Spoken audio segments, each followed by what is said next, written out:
tukigera aha mana we ndibutse bajya kubaza nk'umuntu ikintu ngo baza kuko asi kuko umuntu rero akabikubwira kabiri gatatu ugahita ukanura ubyumva ukuntu ngiye kujugunya firigo.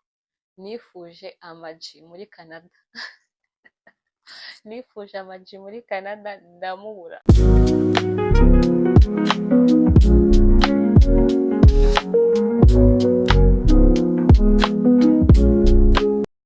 Hello guys, welcome to my YouTube channel. Ikaze muri Isanga rwose. Uyu munsi rero nabateguriye ikiganiro cyiza cyane cy'ingenzi. Icyo usabwa ni ukukireba ukakirangiza.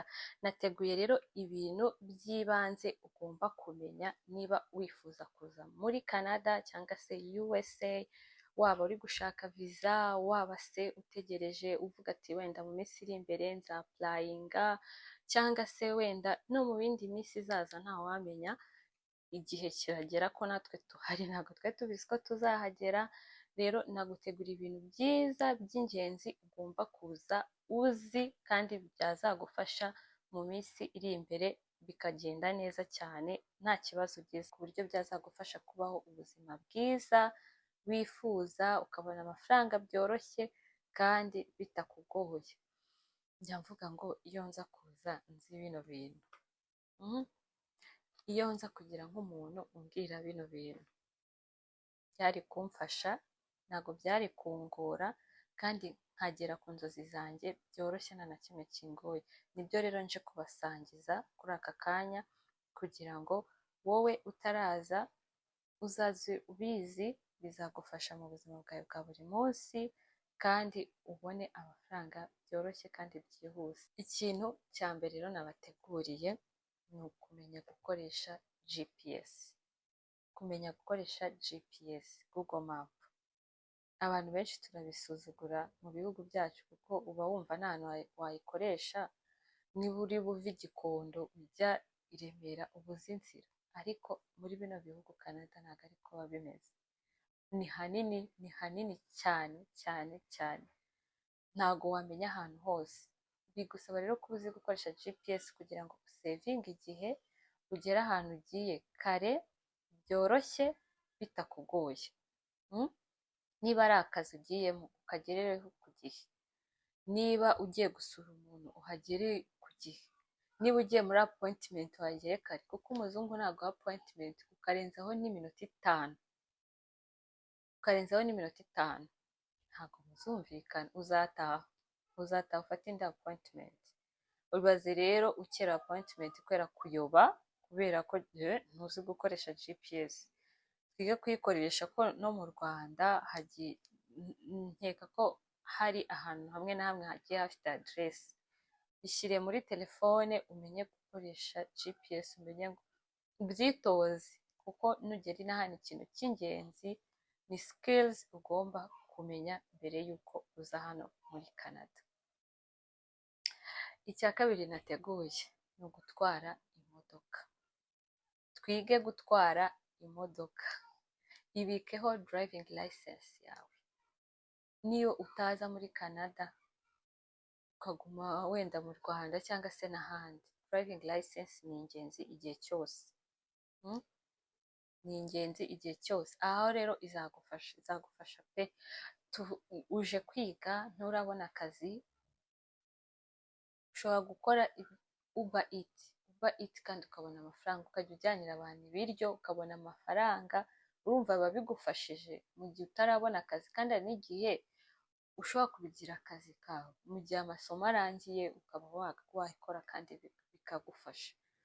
Guhaha hano bisaba imodoka, ntabwo wajya uhaha buri munsi nka kwa kundi muri quartier Kigali tuba dufite utubutike tugiye dutandukanye, wikoza kwa Korode, wikoza kwa Mukamana agasukari, ugahaha utunyanya, ugahaha icyanga. Ntabwo wabona umwanya wo kubikora gutyo, bisaba ngo uhahire rimwe. Wumva rero bigusaba imodoka, ugereyo ku gihe, uhahe byinshi bizamara igihe, usevinge time, kuko uba ufite n'ibindi bintu byinshi bigutegereje uba ugomba gukora. Muri iveri haba hakonje cyane, ntabwo ushobora kugenda iminota 5 iminota 10 muri hiver ibi bintu nza kubimenya urumva haba hakonje.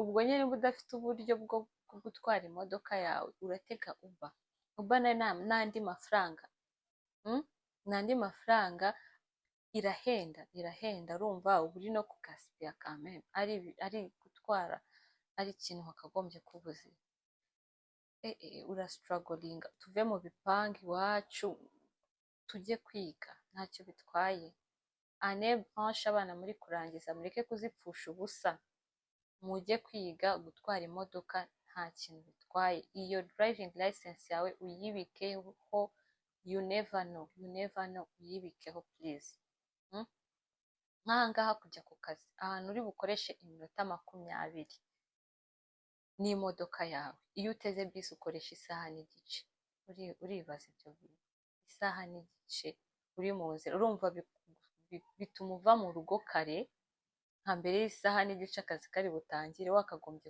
kuvayo habura n'iyo minota 20 yonyine twige gutwara imodoka rwose bizadufasha.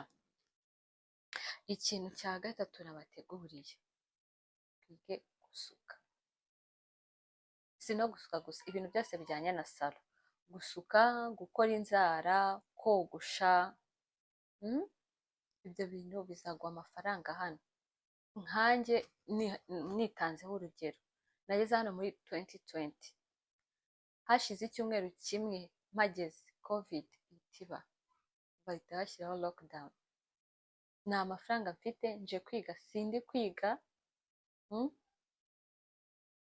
ishuri sindi burijyemo kubera ko ni lockdown kandi ngomba kurya ngomba kwishyura inzu ngomba kubaho sinari ndi professional mu gusuka ariko byaramfashije abana bari baranyakiriye twabanaga bagiye banshakira abakiriya asuka kandi ntago mbizi cyane rwose ku buryo ari ibintu navuga ngo nari professional muri byo ariko nibura ibyo narize abantu barabikundaga abacuti banjye rero bari baranyakiriye bakamfasha bakanshakira abakiriya nkakora ibaze ntago mbizi ntago ndi professional mu gusuka ariko nasukiraga $100 umuntu umwe niba nshoboye gusuka abantu 2 ubwo urumva amafaranga nabaga nkoreye ukuntu angana ni amafaranga menshi twige kandi ntitugasuzugura akazi ngo ibi ni ibyaba ibi ni ibyahanjye sinabikora ane blanche zanyu mwabana mwe murangije kwiga muzibyaze umusaruro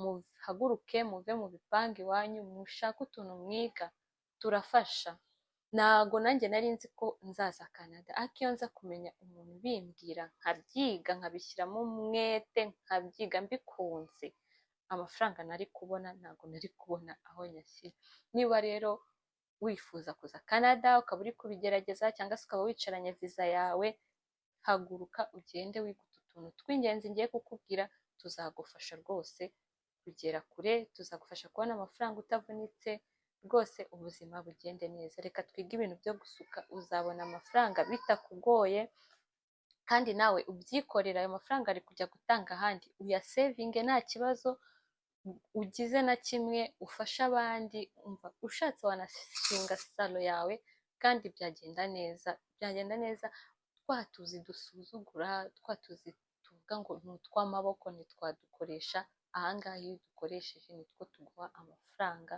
nta muzungu uzaguha akazi ngo ugende wicare mu biro umukorere oya biragoye kuko n'abenegihugu baba dufite ni bakeya urumva rero mureke tubyaze umusaruro ibyo tubashije kubona ari byo dukora twige gusuka twige ibintu bya salo twige kogosha ntutegereze ngo ibi ni iby'abagabo ibi ni iby'abasore wakwiga kogosha ukaza ukogosha ahangaha umwana bamwogoshera $30 imagine urumva 30 ubwo urumva wogoshe nk'abantu 6-10 ku munsi amafaranga wabona ukuntu angana kandi twebwe tukabisuzugura sha uzi iyo nza mbizi kogosha uzi iyo nza mbizi kogosha uwo mafaranga mba ndya twige kogosha rwose nuzi ubizi umva ubuzima bwawe buzagenda neza nta kibazo.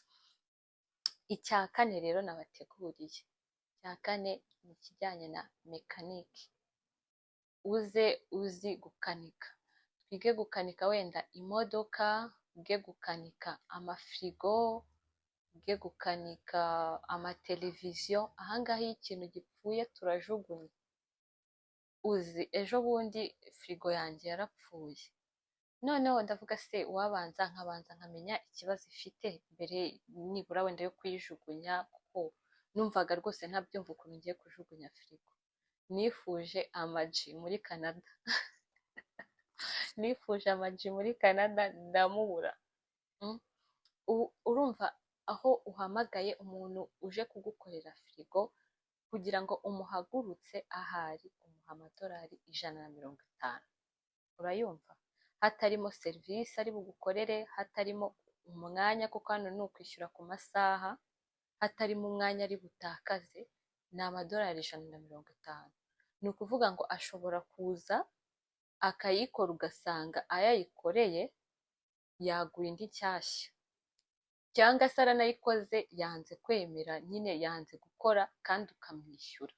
Urumva uje ubizi wajya ubaca make make ugakuraho utwo tuntu twose tugiye tugoranye ukabona amafaranga. Urajugunya ukagura indi televiziyo ipfa akantu gato ukajugunya. Imodoka, nk'abantu bize gukanika imodoka, abantu bazi gukanika imodoka, tutimagine ko kumena amavuta byonyine ni amadolari $60, makeya, amake, kandi nabwo uba wafashe randevu. Ushobora gufata randevu mbere y'amezi 2, randevu mbere y'ukwezi. Urumva ayo mafaranga? Uba uzi gukanika ukamenera amavuta like nk'abantu 3-4 ku munsi, abo ni bake mvuze. Urumva amafaranga yaba arimo kunagana. Reka ntitugasuzugura akazi, twige kubikora, ntacyo bitwaye, nta kibazo rwose, nta kintu bitwaye. Tubimenye tubone amafaranga, nibyo byatuzanye muri ibi bihugu, sibyo? Tubone amafaranga, nibyo byatuzanye, tubeho neza, tubone amafaranga twifuza. Why not tutasubira no mu bihugu byacu tukajya kubaka ubuzima, tukajya gukora ibikorwa bigaragara byiza, kugira tubishore inaha tukabijyana mu bihugu byacu. Ikindi kintu rero nabateguriye cya 5, twige kudoda. Niwumva kudoda, wumve kudoda imyenda, kudoda inkweto. Murabyumva ibyo bintu? Abazungu bakunda ibintu bya made in Rwanda, nicyo kintu namaze kubona. Uje uzi kudoda ukajya ubadodera wabona amafaranga menshi. Nta mwenda ujya munsi y'amadolari $30, reka tuvuge $30. Urumva? Wenda ni nk'agashati cyangwa n'akabuze n'agakoti, ntabwo wajya munsi y'amadolari $50.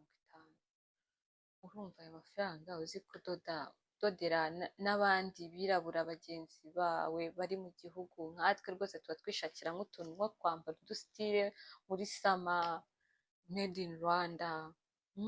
Wabona amafaranga uzi kudoda. Umwenda ucitse, kwa kundi ucika, turajugunya. Urumva uzi kudoda byagufasha kandi ukabona amafaranga. Inkweto, kudoda inkweto, abakorodoniye.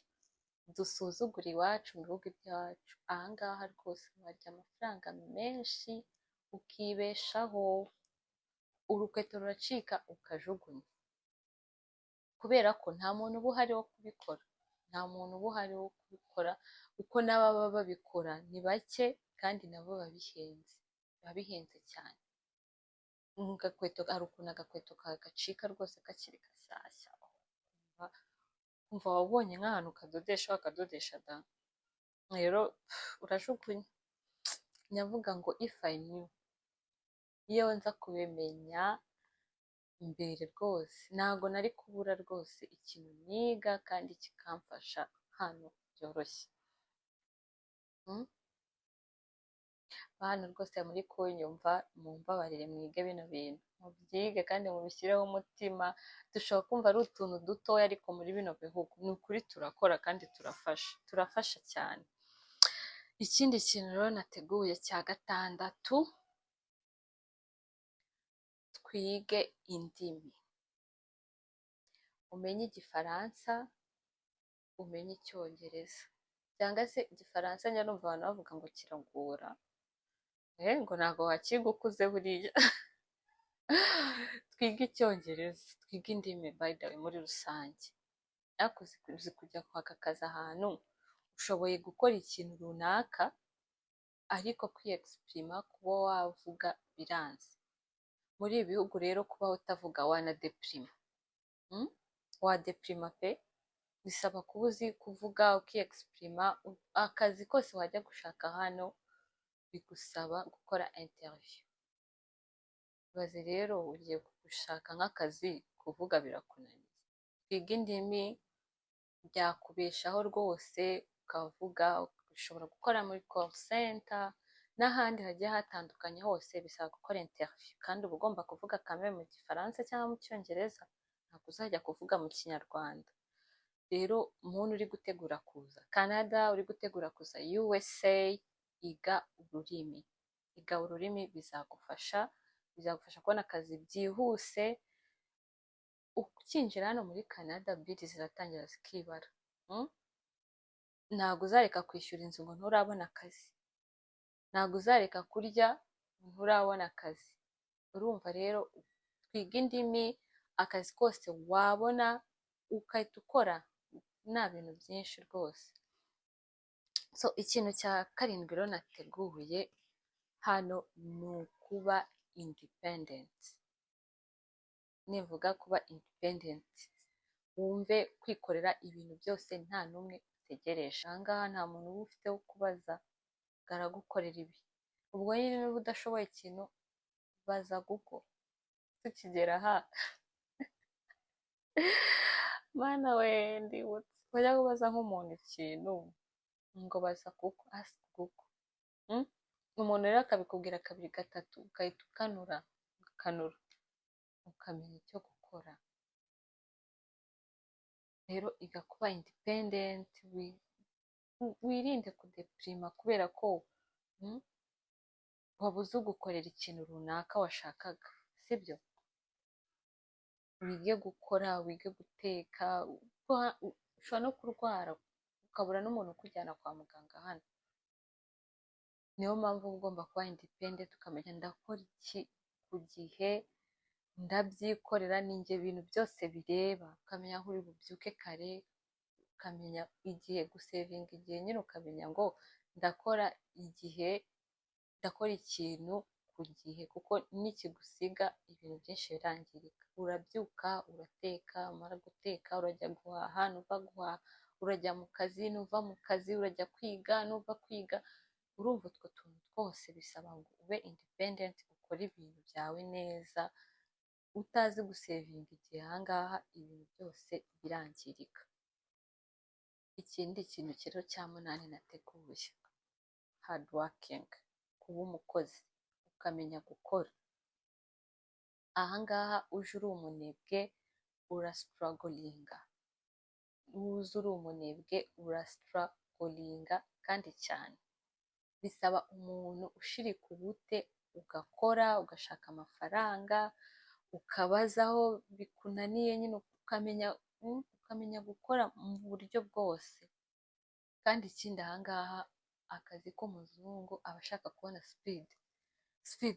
Niyo byaba ari ibintu bidasaba speed, ariko ubone ko ufite imbaraga, ukora wiruka. Iyo ukigera hano biragucanga. Mu nzira abantu babiruka, mu kazi abantu babiruka, ibintu byose ni ukwiruka, ni speed. Urumva barakuze bakunda gukora. N'umusaza w'imyaka 60 ubona akora afite imbaraga. Iyo rero babona mu kazi uri umunebwe, ubona nyine ushaka kwicara se, cyangwa se ukorana utubaraga duke, bahita bumva ko nta kazi uzi. kandi wibuke ko utuzi twinshi twa hano ntabwo ari utuzi two kugira ngo wicare mu biro, ni utuzi dusaba ingufu, imbaraga, fiziko, gukoresha umubiri cyane kurusha gukoresha mu bwonko. Umva rero bigusaba kumenya gukora. Ikindi nk'abantu bubatse nk'umugabo n'umugore muba mugomba kumenya gufatanya, ntabwo ari nka bya bindi byo mu Rwanda ngo gutegura abana ni iby'umugore, ngo guteka ni iby'umugore. Ahangaha ubonetse mbere niwe ubikora. Niba ari umugabo utashye mbere arateka, niba ari umugore utashye mbere arateka, uhageze mbere arajya kuzana abana. Urumva rero uje uri umunebwe, ubuzima bwa hano buragucanga. Sometimes hari n'abasenya kubera iyo mpamvu, baba badashoboye kurezisita ubuzima bwo kubaho bakora cyane, speed, ukareka ubunebwe. So ikindi kintu rero nabateguriye cya nyuma, of course nyine ni ukumenya guteka, kuko ahangaha ntabwo wajya uhora urya ibiryo bya McDo wenda, ntabwo ayo mafaranga wayabona, kuko hano umwanya aba ari muto. Biba bigusaba rero ngo utekere rimwe, uteke ibiryo byinshi, usevinga igihe, utekere abana se niba muri famiye, cyangwa se nawe witekere, kuko warwara uhora urya ibiryo bya McDo gusa, cyangwa se uraje ushyuhije nk'utumakaroni ugize twige guteka, tumenye guteka. Ushobora no kubikorera, kuko hano haba hagiye hari ibirori byinshi, abantu badafite umwanya wo guteka, nabyo byagufasha ukabona amafaranga kandi bikagenda neza. So ni ibi bintu rero 9 nabateguriye uyu munsi. Niwumva harimo ikigufashije, wumva wakora, wumva rwose cyazagufasha, uje please tubyige. Niba ushaka kubona amafaranga, niba ushaka kubaho ubuzima bwiza muri Canada utavunitse, iga ibi bintu nguteguriye muri aka kanya, bizagufasha. Niba ukunze iyi video rero, ukaba ukunze ikiganiro, please like, share, comment and subscribe, ubundi tuzongere tubonane mu bindi biganiro bigiye bitandukanye.